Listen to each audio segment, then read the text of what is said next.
మహాగణాధిపతయే నమః. ఓం గురుభ్యో నమః. ఓం శ్రీమాత్రే నమః. అరుణాం కరుణాతరంగితాక్షీం ధృతపాశాంకుశపుష్పబాణచాపాం అనిమాదిభిరావృతాం మయూకైః అహమిత్యేవ విభావయే భవానీం. శ్రీమాత్రే నమః. ప్రేక్షకులకి ఆ లలితాంబిక అమ్మవారి యొక్క అనుగ్రహం పరిపూర్ణంగా కలగాలని మనస్ఫూర్తిగా కోరుకుంటూ మనం ఈరోజు చేస్తున్నటువంటి ఈ కుజ మార్పు వల్ల ఎటువంటి ఫలితాలు ద్వాదశ లగ్నాల వారికి లేదా ద్వాదశ రాసుల వారికి జరుగుతాయనే విషయం మనం తెలుసుకుందాం. అందులో కొంత మంచి ఉంటుంది, కొంత జాగ్రత్త ఉంటుంది.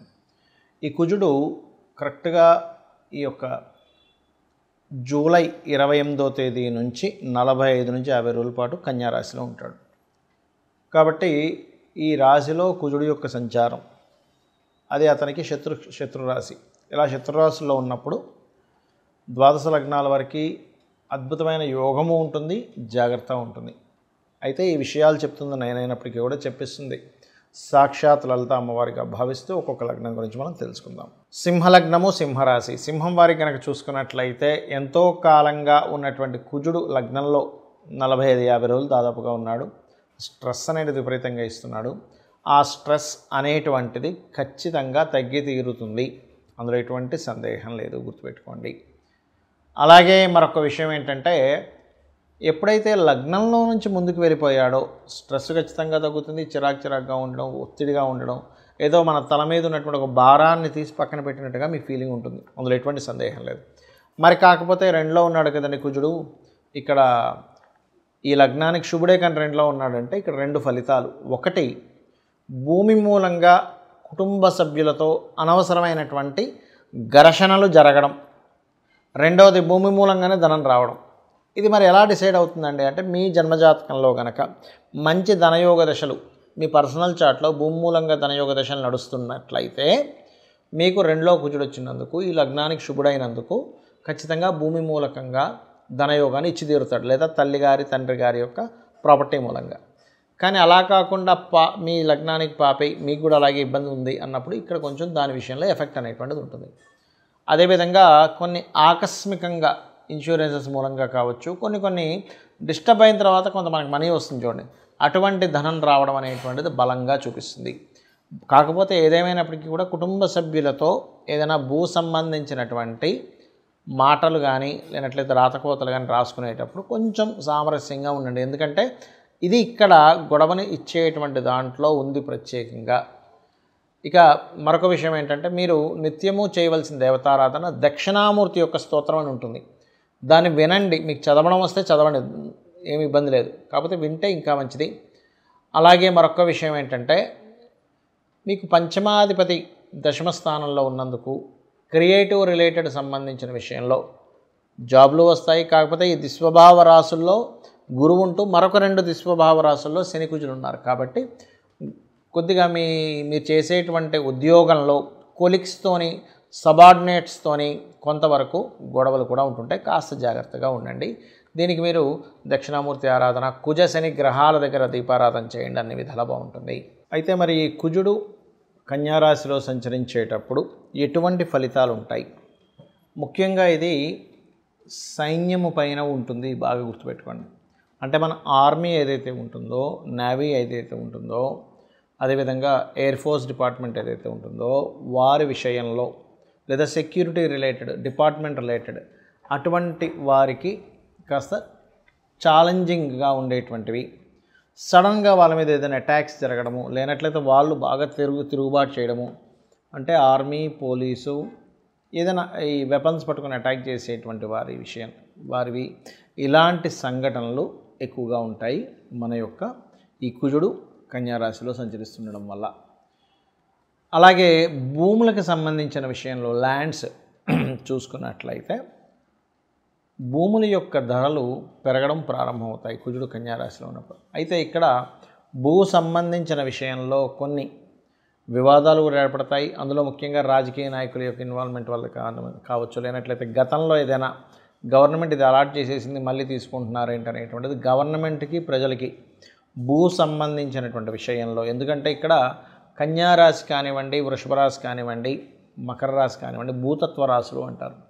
అందులో ఆ భూతత్వ రాశుల్లో ముఖ్యంగా రవికి కన్యారాశి మంచిదే, అందులో ఎటువంటి సందేహం లేదు. కాకపోతే ఎప్పుడైతే కుజుడితో కలుస్తాడో రవి, ఎందుకంటే మనకి ఇక్కడ ఎండింగ్లో కలుస్తాడండి, స్టార్టింగ్లో ఏం కలవడు. ఎందుకంటే మనకి జూలై 28వ తేదీ ఈయన కన్యారాశిలోకి వస్తే ఆయన వచ్చేసరికి ఆగస్ట్ ఆల్మోస్ట్ సెప్టెంబర్ ఆ టైంలో వస్తాడు. సెప్టెంబర్ 17, 16, 17 ఆ టైంలో రావడం జరుగుతుంది. కాబట్టి ఏంటంటే ఈ సమయంలో సెప్టెంబర్ ఆఖరి సమయంలో మాత్రం కాస్త ఈ గవర్నమెంట్ ఈ భూములకు సంబంధించిన విషయంలో కొన్ని ఘర్షణ యోగాలు ఇవ్వనున్నాడు అక్కడ. మరి ఈ కుజుడికి కొంతమంది కుజ సంబంధించిన విషయంలో కొన్ని రాంగ్ కాన్సెప్ట్స్ ఉన్నాయి. ఏమిటవి అంటే లగ్నం నుంచి, అది కూడా మీ లగ్నానికి శుభుడైతే ఎటువంటి కుజదోషం లేదు, పాపి అయి పాపగ్రహాలతో కలిసి ఉంటే మాత్రమే కుజదోషం. చాలామంది తెలియక దీన్ని లగ్నం నుంచి, రవి నుంచి, అదేవిధంగా చంద్రుడి నుంచి, శుక్రుడి నుంచి కూడా చూసేసుకుంటుంటారు. అలా చూడకూడదు కుజదోషాన్ని, కేవలం లగ్నం నుంచే చూసుకోవాలి. అది కూడా పాడైతేనే ఒక్కోసారి క్యాన్సిలేషన్స్ ఉంటాయి. అంటే కుజుడు శుక్రుడితో ఉన్నా, కుజుడు గురువుతో ఉన్నా, లేకపోతే కుజుడు ఉచ్చస్థితిలో ఉన్నా, కుజుడు ఉన్నటువంటి నక్షత్రాలు అనుకూలమైనటువంటి నక్షత్రాలైనా లేనట్లయితే కుజ దశ రాకపోయినా సరే దానికి ఇబ్బంది ఉండదు. అలాగే మరొక విషయం ఏంటంటే కుజుడు కొన్ని లగ్నాలకు మాత్రమే పాపి, కొన్ని లగ్నాలకు శుభ్రుడు అవుతాడు. ఏ లగ్నాలకు శుభ్రుడు అవుతాడంటే మేషము, కర్కాటకము, సింహము, వృశ్చికము, ధనస్సు, మీన లగ్నాలకు శుభుడు. మిగతా 6 లగ్నాలు ఏవైతే ఉంటాయి, వృషభ, మిథున, కన్య, తుల, మకర, కుంభ లగ్నాలు పాప అవుతాడు శని, కుజుడు. కాబట్టి ఈ పర్టికులర్ లగ్నాలకు మాత్రమే మీరు చూసుకోండి ఏ లగ్నాలకు శుభుడు అవుతాడో, ఏ లగ్నానికి పాప అవుతాడు. ఇందులో మరలా ప్రధానంగా కుజుడు ఎక్కడున్నా దోషం అనుకుంటారు, అలా కాదు. లగ్నంలో ఉన్నాడు, మంచివాడైతే మంచి స్ట్రాంగ్ బాడీ ఇస్తాడు, చెడ్డవాడైతే రక్తహీనత. 2వ స్థానంలో ఉన్నాడు కుజుడు. మంచివాడు అనుకోండి, మీ లగ్నానికి శుభుడు బాగున్నాడు అనుకోండి, భూమి మూలంగా ధనయోగాన్ని ఇస్తాడు. బాగోపోతే భూమి మూలంగానే ధనహీనత, కుటుంబ సభ్యుల్లో గొడవలు ఇస్తూ ఉంటాడు.